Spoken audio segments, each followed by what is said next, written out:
സർക്കാർ ഓഫീസിൽ രാത്രി അനധികൃത താമസം. എറണാകുളം ജില്ലാ വ്യവസായ കേന്ദ്രത്തിലാണ് ഡ്രൈവറുടെ അനധികൃത താമസം.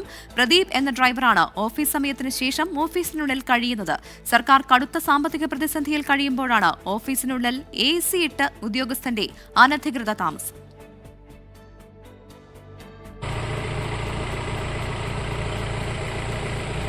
നിങ്ങളല്ലേ രാത്രി ഇവിടുത്തെ സെക്യൂരിറ്റി?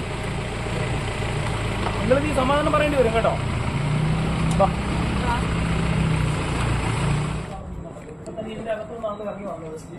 വ്യവസായ കേന്ദ്രങ്ങളിലേക്ക് പ്രതിഷേധവുമായി യൂത്ത് കോൺഗ്രസ് പ്രവർത്തകർ.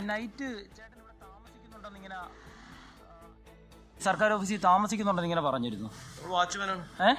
വാച്ച്മാൻ വേറെ ഉണ്ടല്ലോ നൈറ്റ്. ചേട്ടൻ ഡ്രൈവർ കം പിന്നെ ഇവിടെ ഓഫീസ് അറ്റൻഡന്റ് ആണല്ലോ. ചേട്ടൻ അപ്പം എങ്ങനെ ഈ സർക്കാർ ഓഫീസിൽ താമസിക്കുന്ന രാത്രി? ഇവിടെ താമസിക്കുന്നില്ല. ചേട്ടൻ 6 വർഷമായിട്ട് ഇവിടെ താമസിക്കുന്നുണ്ടല്ലോ. ഇപ്പൊ തന്നെ ഇതിന്റെ അകത്തുനിന്നാണല്ലോ ഇറങ്ങി വന്നത്. എങ്ങനെയാ അപ്പൊ ഈ സർക്കാർ ഓഫീസിൽ താമസിക്കുന്നത്? ചേട്ടൻ ഒരു യൂണിയൻ പ്രവർത്തനമൊക്കെ അല്ലേ? അപ്പൊ എങ്ങനെയാ താമസിക്കുന്ന? ഈ സർക്കാരിന്റെ പൊതുവായിട്ടുള്ള ഒരു സ്ഥാപനത്തിൽ എങ്ങനെയാ താമസിക്കുന്ന? നിങ്ങളല്ലേ ഇവിടുത്തെ നൈറ്റ് വാച്ച്മാൻ? ഈ ഓഫീസിന്റെ അകത്ത് എങ്ങനെ ഒരാൾ അനധികൃതമായിട്ട് രാത്രി ഓഫീസ് സമയത്തിന് ശേഷം താമസിക്കുന്നേ? പിന്നെ ഇതിന്റെ അകത്ത് എന്തായിരുന്നു? ഈ ഡോർ അടച്ചിട്ടുകൊണ്ട് ഈ ചേട്ടൻ എന്ത് ചെയ്യുമായിരുന്നു? പ്രവിത, കാക്കനാട് ജില്ലാ കളക്ടറേറ്റിന്റെ തൊട്ടടുത്താണ് ഈ ജില്ലാ വ്യവസായ കേന്ദ്രമുള്ളത്. ഞാൻ ഈ ദൃശ്യങ്ങളിൽ കാണിക്കാം. നമ്മൾ ഇവിടെ വന്ന് വിളിച്ച ശേഷം ഈ ഓഫീസിനുള്ളിൽ താമസിച്ചിരുന്ന പ്രദീപൻ എന്ന് പറയുന്ന ഡ്രൈവർ ഇറങ്ങി വന്ന് ഇപ്പോൾ ഇരിക്കുന്നത് ഈ സെക്യൂരിറ്റി ജീവനക്കാർക്ക് ഇരിക്കാനുള്ള മുറിയിലിരുന്ന് ആരെയൊക്കെയോ ഫോൺ വിളിച്ചുകൊണ്ട് ഇരിക്കുന്നതാണ് ആ ദൃശ്യങ്ങളിൽ കാണുന്നത്. ഇദ്ദേഹത്തെ നമ്മൾ ഫോൺ വിളിച്ചത് ഇവിടുത്തെ ഒരു ഓഫീസിലെ ജീവനക്കാർ ഇരുന്ന പാഴ്സൽ കൊടുക്കാൻ എന്നുള്ള പേരിലാണ്.